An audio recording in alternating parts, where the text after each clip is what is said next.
Kita akan kuliah lagi tentang kawasan Wallacea lebih lanjut. Sudah kita ketahui bahwa kawasan Wallacea ini adalah kawasan yang memisahkan antara Indomalaya dan Australasia. Kawasan ini membelah Indonesia menjadi dua bagian, yaitu bagian barat dan bagian timur dari segi biologi. Kawasan ini merupakan kawasan transisi. Transisi antara Indomalaya dan Australasia. Kawasan yang begitu beragam ini merupakan kawasan konflik biologi, bisa disebutkan demikian. Karena di dalam kawasan ini terdapat sejumlah entiti biologi yang kaya dan unik.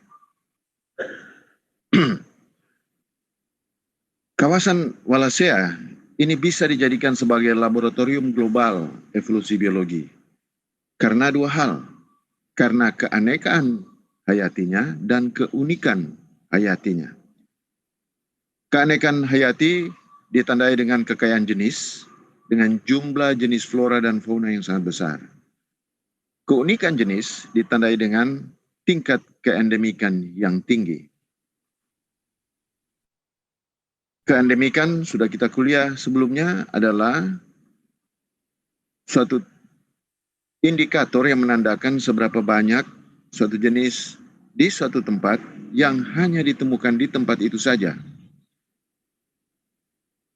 Perlu ditegaskan di sini bahwa batas barat garis Wallacea bukan garis Murray atau Huxley atau Mueller. Batas timur dari kawasan Wallacea ini adalah garis Lydekker, bukan garis Weber atau Sclatters. Kawasan Wallacea terdiri dari 3 subregion, yaitu Sulawesi, Maluku, dan Nusa Tenggara. Dan pulau terbesar di dalam kawasan ini adalah Pulau Sulawesi. Subregion Sulawesi terbentang mulai dari Miangas di utara dan Kepulauan Selayar di selatan. Dan Pulau Taliabu di timur, walaupun secara administratif Pulau Taliabu dan Pulau Sula ini masuk dalam Provinsi Maluku Utara. Subregion Maluku dari Morotai di utara sampai ke Kepulauan Kai di selatan atau tenggara.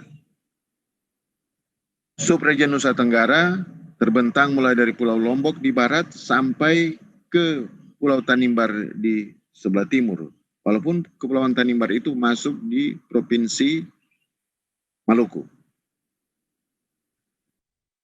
Kekayaan jenis di kawasan Wallacea ini sangat tinggi. Ya. Kita bisa menemukan 222 jenis mamalia, 711 jenis burung, 222 jenis reptil, dan lebih dari 10.000 jenis tumbuhan.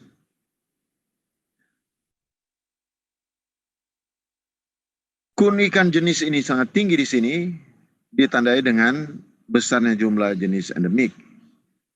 Jenis endemik adalah jenis yang distribusi alaminya itu terbatas hanya pada suatu kawasan tertentu. Tidak ditemukan di tempat lain. Jenis endemik Wallacea berarti hanya ditemukan di kawasan Wallacea. Tapi juga itu berarti terdaftar sebagai jenis endemik di Indonesia. Sampiri misalnya adalah jenis burung endemik Kepulauan Talaud. Berarti hanya ditemukan di Kepulauan Talaud. Terdaftar juga sebagai endemik Sulawesi, berarti dia juga endemik di Wallacea dan endemik Indonesia. Kata endemik ini merupakan istilah yang digunakan secara global untuk menunjukkan distribusi suatu jenis, baik itu flora maupun fauna. Terdapat 711 jenis burung yang bisa ditemukan di kawasan Wallacea. Ada 437 jenis diantaranya itu masih bisa ditemukan di tempat lain di luar Wallacea, di luar kawasan Wallacea. Misalnya di Filipina, di Jawa, di Papua, bahkan di Rusia, di Eropa juga bisa ditemukan. Jenis 437 jenis lainnya ini diantaranya ya bisa ditemukan tadi. Tetapi ada 274 jenis yang endemik Wallacea. 274 itu berarti 39% dari total jenis yang bisa ditemukan di kawasan ini. Contohnya adalah maleo, bidadari halmahera, nuri sumba. Itu adalah jenis-jenis endemik Wallacea dan termasuk juga jenis endemik di subregion yang saya sebutkan tadi. Kalau di Indonesia kita ada punya 380 jenis endemik Indonesia. Dan kalau di Wallacea terdapat 274 jenis endemik, maka berarti kawasan Wallacea menyumbang 72% jenis endemik Indonesia.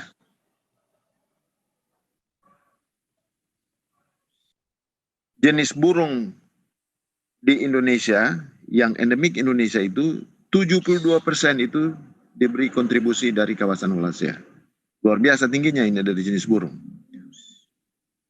Ada 222 jenis mamalia di kawasan Wallacea. Ada 95 jenis bisa ditemukan juga di luar kawasan Wallacea, tetapi ada 127 jenis atau 57% jenis ini adalah endemik Wallacea. Mamalia itu contohnya adalah yaki, kuskus mata biru, kelelawar Lombok. Jenis-jenis ini juga adalah jenis endemik di subregion masing-masing. Kalau dilihat di Indonesia yang mempunyai 259 jenis endemik, maka berarti kawasan Wallacea menyumbang 49% jenis endemik Indonesia atau setengah dari jenis-jenis endemik di Indonesia hanya juga ditemukan di kawasan Wallacea. Kalau kita lihat dari reptil dan amfibi, di Indonesia di kawasan Wallacea terdapat 270 jenis reptil dan amfibi dan ada 132 jenis yang endemik kawasan Wallacea. Itu juga sekitar 50% dari jenis-jenis yang total bisa ditemukan di Indonesia. Misalnya jenis-jenis reptil dan amfibi yang ditemukan di kawasan Wallacea adalah kura-kura hutan Sulawesi, bunglon jambul hijau di kawasan Maluku, dan komodo di Nusa Tenggara. Dan kalau di Indonesia ditemukan 168 jenis endemik Indonesia dan 132-nya ditemukan di kawasan Wallacea, maka berarti 75% jenis endemik Indonesia itu disumbang dari kawasan Wallacea. Keunikan ini sangat luar biasa ya untuk menerangkan tentang kawasan Wallacea. Menunjukkan keunikan kawasan Wallacea ini luar biasa dari segi keanekaragaman hayati. Kalau kita lihat jenis tumbuhan, saya tidak memperinci lebih lanjut, tetapi di kawasan Wallacea ini kita bisa menemukan sekitar 10.000 jenis tumbuhan. Dan 1.500 diantaranya, sekitar itu ya, 15% itu adalah endemik Wallacea. Jadi sebenarnya kita di kawasan Wallacea ini adalah kawasan yang sangat unik. Itu juga sebabnya saya sebutkan sebagai kawasan yang merupakan laboratorium biologi dunia, laboratorium evolusi biologi dunia. Sulawesi adalah pulau terbesar di kawasan Wallacea. Bersama dengan pulau-pulau satelitnya, Sulawesi adalah penyumbang atau memberi kontribusi terbesar bagi jenis endemik kawasan Wallacea. Ada 233 jenis burung yang bisa ditemukan di Sulawesi. 84 jenis diantaranya atau 36%, lebih dari sepertiga ini, adalah endemik Sulawesi. burung-burung endemik Sulawesi ini adalah misalnya diantaranya maleo, rangkong, sampiri, manguni. Dia menyumbang sekitar 33% jenis endemik Indonesia dan 31% jenis endemik Wallacea. Dari jenis-jenis mamalia yang ada di Sulawesi ini, ada 127 jenis yang bisa ditemukan di kawasan Wallacea. 76 diantaranya endemik Sulawesi. Itu adalah 60% endemik Sulawesi. Contoh jenis-jenis mamalia, kita memiliki 7 jenis yaki makaka endemik, 3 jenis kuskus endemik, dan 8 jenis tarsius endemik Sulawesi. Itu menyumbang 46% mamalia endemik Indonesia, atau di kawasan Wallacea 60% juga di kawasan Wallacea, berasal dari Pulau Sulawesi. Kita memiliki di Sulawesi 104 jenis reptil dan amfibi. 29 jenis adalah endemik Sulawesi atau 28%, sedikit di bawah dari sepertiga. Endemik Sulawesi, misalnya ada 2 jenis kura-kura darat, ada banyak jenis ular, katak, dan kadal. Di Indonesia, kita di Sulawesi ini menyumbang 19% jenis endemik dan 22% di kawasan Wallacea. Sebenarnya, berdasarkan distribusi jenis yang saya sebutkan tadi, jenis-jenis unik ini di subregion Sulawesi masih bisa dibagi lagi dalam ecoregion yang lebih kecil. Ecoregion ini mungkin jumlahnya puluhan. Studi yang kami lakukan itu di Sulawesi paling kurang kita mendapat 59 jenis yang bisa dikategorikan sebagai kawasan ecoregion atau sub-bioregion.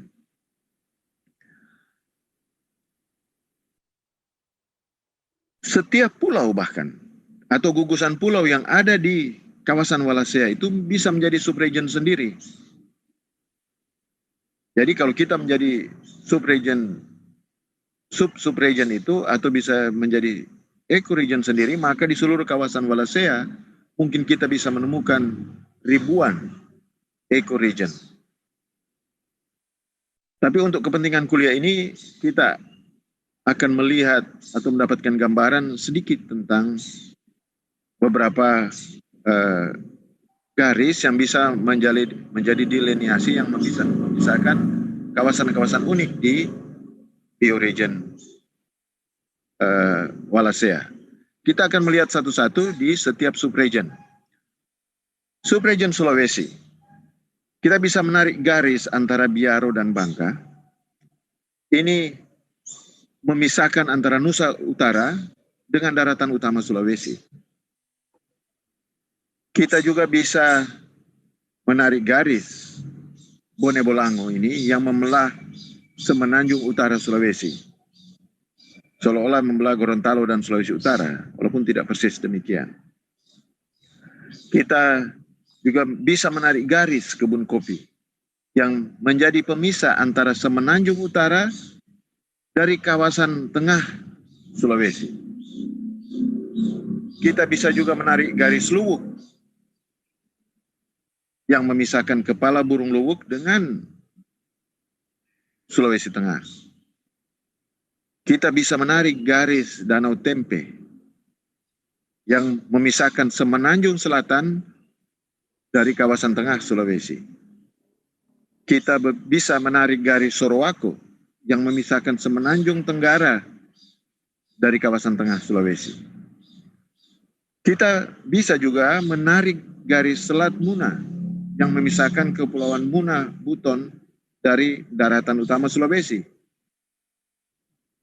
Kita sadari juga, kita tahu bahwa masih ada Kepulauan Togian, Salayar, Sula, Taliabu, Peling, Wakatobi, yang bisa kita pisahkan sebagai ecoregion tersendiri. Jadi masih banyak lagi studi, masih banyak lagi kesempatan untuk kita jadikan tempat ini sebagai ajang untuk belajar tentang biologi. Terlebih lagi, lebih khusus adalah evolusi biologi. bagaimana jenis-jenis ini berradiasi, membentuk jenis-jenis baru, sehingga kita memiliki begitu banyak jenis di daerah ini. Apa yang mempengaruhinya? Sulawesi menjadi satu contoh saya sebutkan tadi, karena saya banyak belajar tentang hal-hal ini di Pulau Sulawesi. Kita bisa melihat subregion Maluku. Kita bisa menarik garis pemisah antara yang terletak antara Pulau Obi dan Pulau Seram ini untuk memisahkan subregion di bagian utara dan subregion di bagian selatan dari Pulau Maluku. Tapi kita juga bisa menarik garis pemisah Pulau Buru. Jadi Pulau Buru kita taruh di subregion tersendiri. Kita sadari juga bahwa masih banyak subregion-subregion lain yang bisa kita buat di sini sebenarnya dengan penelitian yang lebih lanjut. Misalnya Pulau Banda, Pulau Kei, itu saya yakin dia memiliki keunikan organisme atau flora fauna yang sangat khusus yang bisa kita pisahkan. Subregion Nusa Tenggara. Nah, subregion Nusa Tenggara ini pada dasarnya kita bisa memisahkan antara utara dan selatan. Jadi utara dan selatan itu mulai dari Lombok terus sampai ke Pulau Flores, bahkan Pulau Barbar kalau kita mau lihat di sini. Lalu garis yang bisa memisahkan Pulau Timur dan Pulau Babar ini, yang dimana di sana ada Kepulauan Tanimbar. Ini adalah contoh-contoh hanya garis besar yang saya bisa tunjukkan bagaimana kita masih bisa mendeliniasi kawasan Walasea ini dalam ecoregion yang lebih kecil lagi. Ecoregion ini sebenarnya menjadi dasar pengelolaan kawasan untuk konservasi keanekaragaman hayati. Tapi itu terekspresi dalam pengelolaan pertanian yang ada di sana. Masyarakat itu akan memilih komoditas pertanian yang cocok untuk daerahnya. Dan itu sudah terbina selama beribu-ribu tahun. Adanya orang di sana, mendiami kawasan sana, terekspresi dari budaya yang dimiliki. Hampir-hampir saya bisa mengatakan bahwa subregion yang saya tarik tadi itu juga menunjukkan suku dan etnik grup yang ada di kawasan Walasea. Itu juga menunjukkan bahwa kebudayaan umum, bahkan kebudayaan bertani di kawasan-kawasan di subregion yang saya sebutkan tadi, itu juga terekspresi dari sumber daya alam yang tersedia, yang bisa kita lihat dari kekayaan jenis yang ada di kawasan itu. Yang saya sudah sebutkan tadi, contoh-contohnya ya. Baiklah kita melihat dari segi produk pertanian utama. Antara lain yang akan kita lihat di sini adalah pala, cengkeh, kayu cendana, dan kelapa. Pala. Mari kita lihat pala ini. Pala ini bisa ditemukan di Kepulauan Talaut, Kepulauan Sangihe, Kepulauan Siau, Minahasa, Pulau Mongondo, Gorontalo, Sulawesi Tengah, di seluruh Maluku. Tidak ada di Nusa Tenggara. Mungkin sekarang ada satu-satu yang menanam tetapi tidak produktif. Ini menunjukkan bagaimana sumber daya alam yang kemudian menjadi penopang ekonomi daerah. Selama bertahun-tahun, ekonomi masyarakat sejak zaman penjajah ini, kita dijadikan ajang perburuan dari para penjajah waktu itu, negara-negara di Eropa, untuk mendapatkan rempah ini. Lalu pada saat itu, di pala ini bisa kita temukan airnya juga di India, Sri Lanka, Nepal, Bhutan, Laos, bahkan kemudian dibawa ke Grenada dan Guatemala, ini oleh Belanda, ditanam di sana. Sekarang Grenada ini memiliki penghasilan utama negaranya itu adalah dari pala. Saya pernah bertemu dengan duta besar atau utusan utama dari Grenada ketika datang di sini. Dia datang di bandara Samratulangi dan dia turun, dia cium itu tanah, dia bilang, inilah tanah Pulau Rempah yang dia sudah rindukan, dan dia datang di sana, dia mencium tanah ini, dan dia bilang Ini adalah tanah yang telah memberi makan rakyat negara kami selama ratusan tahun. Bijinya itu dibawa dari Manado, disebutkan dalam sejarah negara mereka, kemudian ditanam di Grenada. Bahkan bisa ditemukan juga di Tanzania, di Afrika.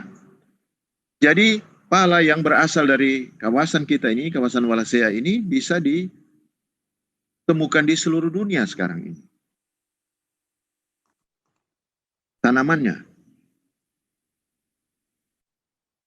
Padahal pala ini sudah membentuk budaya yang kita miliki saat ini. Seperti apa? Kita punya makanan untuk dibumbui dengan pala. Kita bisa menemukan juga cengkeh sebagai contoh yang lain. Cengkeh bisa ditemukan di seluruh Sulawesi. Bisa ditanam di seluruh Maluku. Bisa ditemukan di sebagian NTT. Saya sudah melihat sampai di Pulau Lombok ada itu. Semakin ke timur semakin tidak ada dia. Mungkin karena pengaruh iklim yang akan kita kuliahkan berikut. Kali yang berikut. Tetapi saat ini cengkeh sudah ditanam di Bali, di Jawa, Sumatera, bahkan sampai di Aceh sudah ada tanaman cengkeh. Di Papua juga sudah ada. Kalau kita lihat cengkeh, bahkan cengkeh itu juga sudah ditanam di India, di Sri Lanka, di Madagaskar, dan di Zanzibar. Di Indonesia malah terkenal jenis, kalau dibilang jenis Zanzibar. Bukan jenis bacan misalnya. Bukan jenis ternate, atau jenis seram, atau jenis banda. Zanzibar yang terkenal. Karena kita senang mengadopsi nama baru. Pada cengkeh-cengkeh kita itu banyak yang unggul. Sayang sekali cengkeh tertua yang ada di Ternate sana sudah mati. Yang lain, yang lebih spesifik ini kayu cendana. Yang hanya bisa ditemukan di Nusa Tenggara.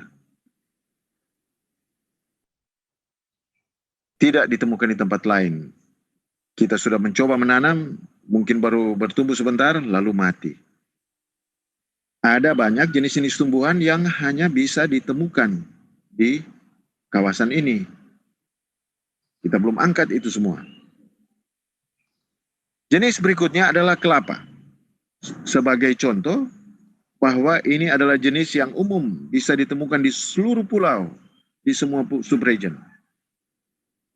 Di seluruh dunia juga bisa ditemukan kelapa. Tetapi kelapa itu uniknya, kita bisa menemukan varietas. Jadi varietas itu ada di bawah spesies. Varietas-varietas istimewa itu bisa ditemukan di berbagai tempat di kawasan Wallacea.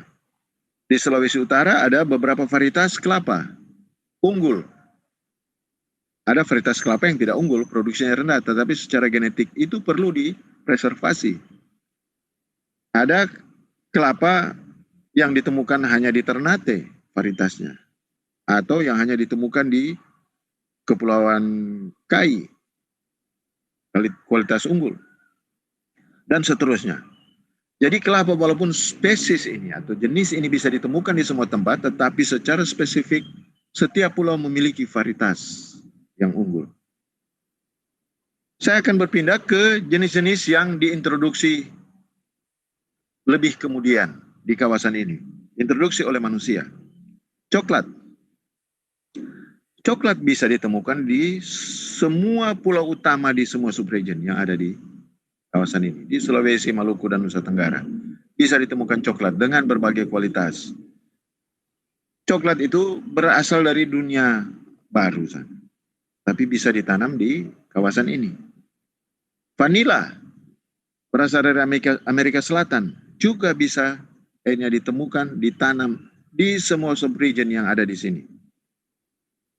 Lada yang bisa ditemukan di Sumatera, asalnya dari Sumatera, juga sekarang sudah ditanam di berbagai tempat di subregion kita, walaupun tidak memiliki nilai ekonomi seperti yang ada di Sumatera.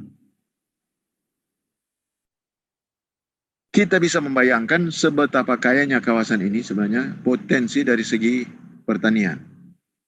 Kita menunggu orang-orang yang mampu mengelola produk-produk ini menjadi lebih berharga lagi. Ada satu hal yang sering kita lupakan, yaitu jenis-jenis pangan lokal. Kita semua ini kalau kita bilang makan, maka yang kita cari itu adalah beras atau nasi. Atau ada jagung juga untuk pangan hewan, piaraan. Padahal kita punya pangan tradisional. Yang paling besar diantaranya adalah sagu. Bisa ditemukan di semua subregion ini.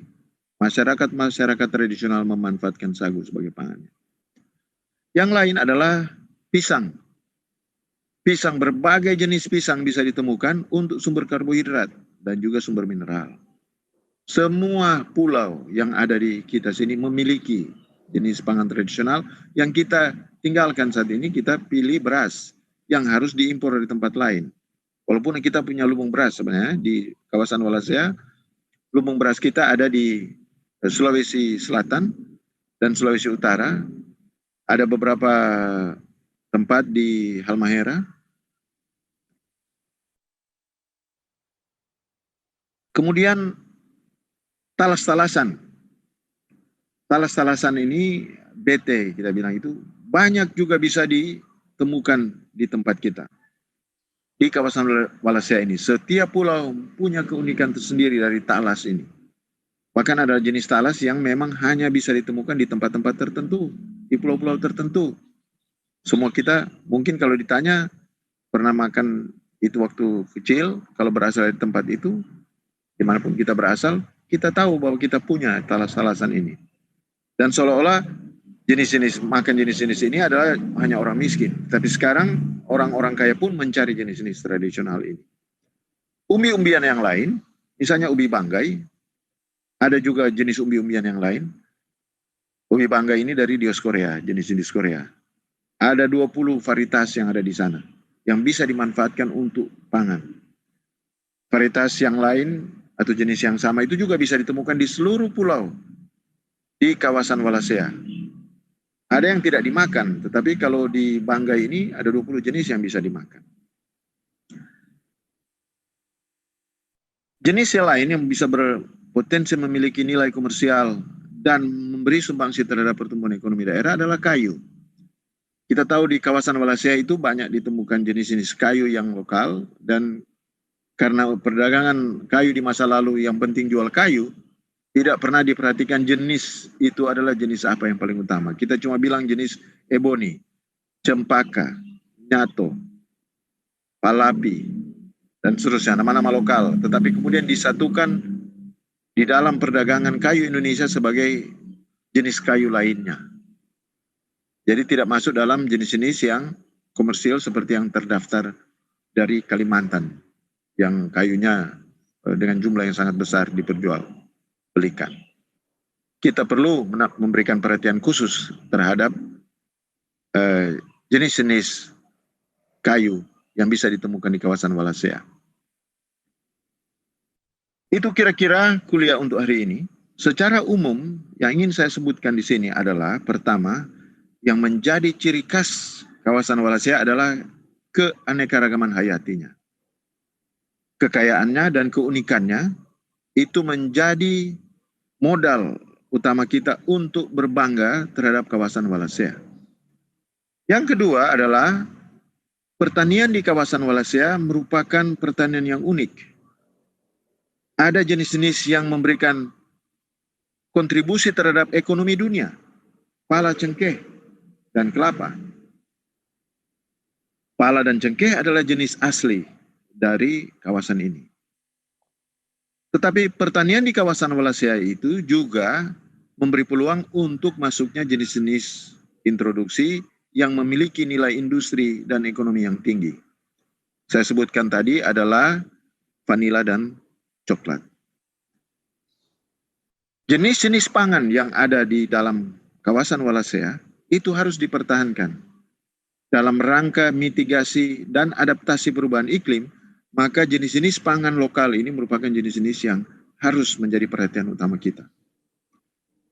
Tambahan adalah jenis-jenis kayu, unik, kuat, awet, dan memiliki nilai jual yang tinggi dari kawasan Walasa itu ada cukup banyak, tapi belum mendapat perhatian yang berarti.